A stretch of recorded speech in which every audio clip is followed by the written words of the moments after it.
Let's go straight over to my next guest, who's going to be with me up until the 8 o'clock news. He is, of course, political commentator and social commentator James Melville. Hello, James. Evening, Kevin. You well? I'm very, very well. Now, I was going to talk to you, but we will certainly encompass this in our conversation, about the fact that it's now emerged that Sir Keir and 3 other cabinet ministers received tens of thousands of pounds of corporate hospitality and donations from betting companies. Starmer received £25,000 for his 2020 Labour leadership campaign from the boss of Bet365. Rachel Reeves accepted 3 tickets to a musical from the Betting and Gaming Council and £20,000 worth of from gambling bosses to fund her private office. Business Secretary Jonathan Reynolds took £3,457 worth of tickets and hospitality to Euros England games, and Transport Secretary Louise Hay got £1,421 worth of tickets to the Barnsley-Sheffield playoff at Wembley. I'm not sure why anyone would want those tickets, but she clearly either supports Barnsley or Sheffield. There must be some of them out there, I suppose. And finally, last but certainly least, Health Secretary Wes Streeting received a free dinner ticket worth £700 from the National Lottery. All gambling companies, all betting interests. That is always suspicious, you know what I mean? Gambling companies always want something. Anyway, it's been superseded, though. Superseded. This afternoon, it emerged that Keir Starmer has paid back today £6,000 worth of gifts and hospitality he has received since becoming Prime Minister. Since becoming Prime Minister. Before I get your take on this, Tom Tugendhat, the Tory leader wannabe, was on Jeremy Kyle's show earlier on, and Jeremy revealed this to him, and I think Tom's reaction is worth listening to.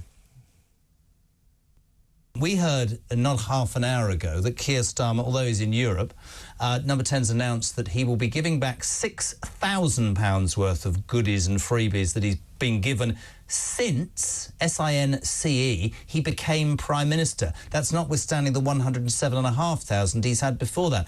What does this say about a man who spent an awful lot of time, rightly, I think, criticising jobs for the boys and the cronyism in your party?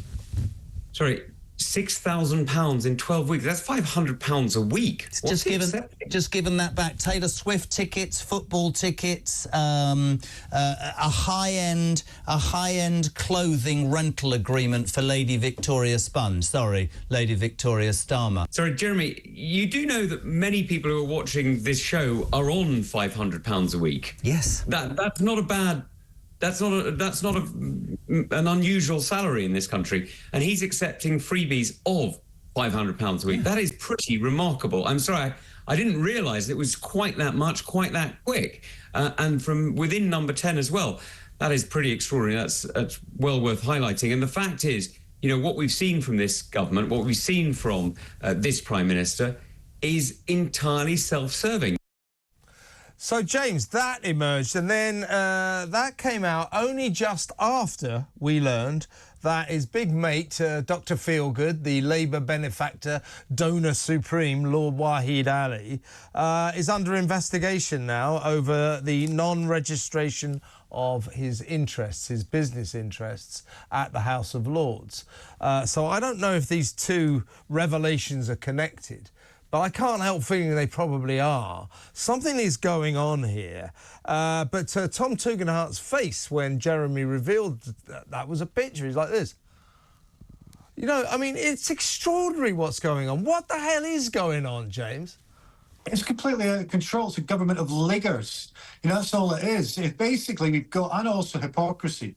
Starmer came in, one of the premises was to clean up the mess in polity, Mr. Integrity, and so on. And yet the scale of this, and it's just extraordinary. And you've got an individual here who's now giving back £6,000 worth in effective costs of freebies. But that doesn't make it right. It's like someone burning down a house and go, oops, I've been caught. I'll build you back a tent. It's absolutely ridiculous. And the public see through it. But the main reason I think the public And this story is carrying on. There's two aspects. Firstly, there's more stories emerging, obviously. It's not going away. And secondly, it's framed around what Labour are doing in terms of policy, in particular the winter fuel allowance. So meanwhile, they're taking £300 off Granny this winter, but they're carrying on like this. And he's only handing up back the stuff since he's been in power and government. But what about all the stuff before? It's not just Starmer. There's others involved at the top of government who've been doing this for a very, very long time. And I suspect it's their conceit. I think they've got into the habit of getting all of these freebies to the point that they almost became, they're blindsiding themselves, that almost they thought nothing is wrong here. Well, there is a lot of things wrong with this. There's a hypocrisy in terms of what they pledged to do in government, is to clean up this sort of mess. Secondly, it's the scale of the freebies, considering the cost of living crisis and some of their nefarious policies. And thirdly, they're not being straight with the public as well. Starmer, when he's interviewed about this, gives off the impression that somehow the interviewers are pesky, that they're troublemakers, that they shouldn't be raising this issue in the first place. You put all of that together, is it any wonder that Keir Starmer is absolutely tanking in the polls? And I don't think he's going to recover. This is such a mess for him on so many different levels. I totally agree. And this is the level of trouble that he's in. I can say without fear of any lawsuits or whatsoever, this man is a liar. He's a liar. When he finally claimed, or when he finally declared that Lord Alli had given his wife, Lady Victoria Spunger, £5,000 worth of free dresses, it was extremely late. Basically, somebody said, oh, they're on to you, you better declare this. And guess what happened? This was last Friday week, I believe. Then last Friday, he suddenly announces, oh, you know that £30,000 worth of free suits and also the £2,000 worth of fashionable specs that I did declare. I forgot, there's another £16,000 worth. It was an oversight. Well, guess what that £16,000 worth of clothes was registered as? It was registered in his declaration as funds for his party office. In other words, he lied. It wasn't funds for his party office. And then suddenly he says, oh, no, I said funds for the party office, but actually it was clothes. Another £16,000 worth of clothes. Now, all these politicians, all these Labourites keep saying, well, it's within the rules as long as we're being transparent. Well, Keir Starmer, maybe he's so dim he doesn't realise he's got to draw a line under all of this scrounging somehow, but he does. And I think the only way he can do it is to announce we will no longer take any freebies. No more free tickets, no more football, no more Taylor Swift, no more donations to our private offices, no more free clothes. They've said they won't take any more free clothes. That has to be just the start. They have to stop scrounging free stuff. Otherwise, Starmer's going to continue to get in worse and worse trouble. Yeah, definitely. There needs to be some change in rules, but it's still not going to escape the fact that people will just say, well, they changed the rules only because they've been busted.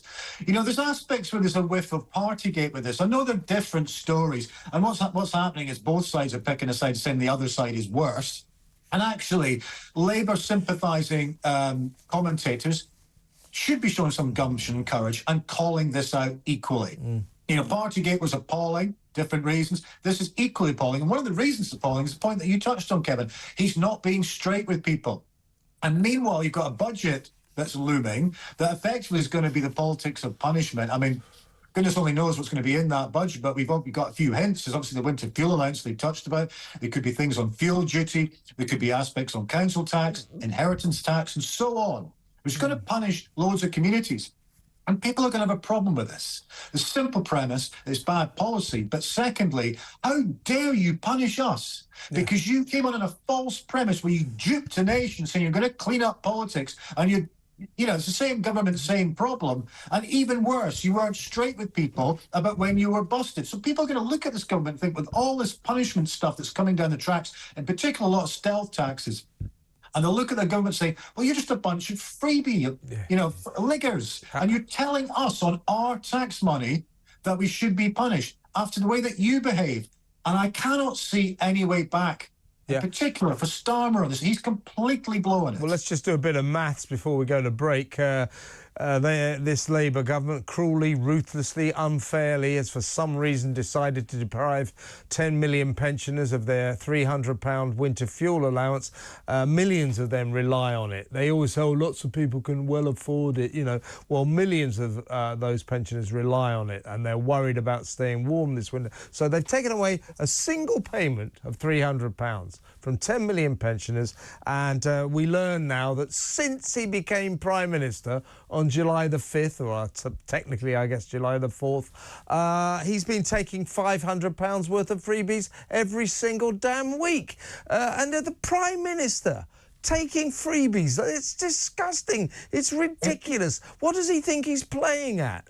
It is absolutely disgusting. And there's actually a lot of Labour sympathising supporters think it's disgusting. So there's actually a few.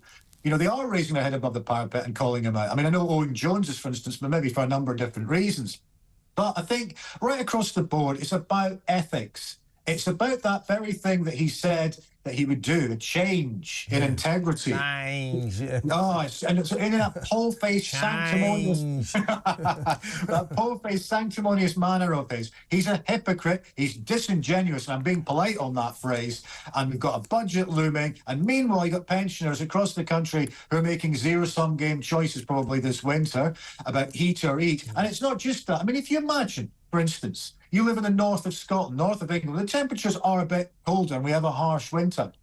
And you're on about £11,500, £12,000 a year, and you decide to ration your heating. Meanwhile, you look at the Prime Minister, he's punishing you with this, and he's ligging in 500 quid a week of freebies. Oh, he's giving it back. That does not solve the problem. That doesn't make him the good guy. Yeah. He's completely blowing it. His integrity is gone. Absolutely. And the reason he's giving back this £6,000 today, we're not entirely sure, but trust me, somebody's found something out, and one of his sidekicks has said, hey, you've got to hand this back. Just like last Friday, say, you've got to declare this other £16,000 worth of clothes that you pretended was your office expenses. He's getting found out left, right and centre, and then trying to sort of put his finger in the dam after the water is gone, you know. So it's a terrible situation, and I'm just going to ask the folks who are all tuned in, or my wonderful audience, what do you think about it then? Our Prime Minister is a lying scrounger. Is that what you're looking for in a leader?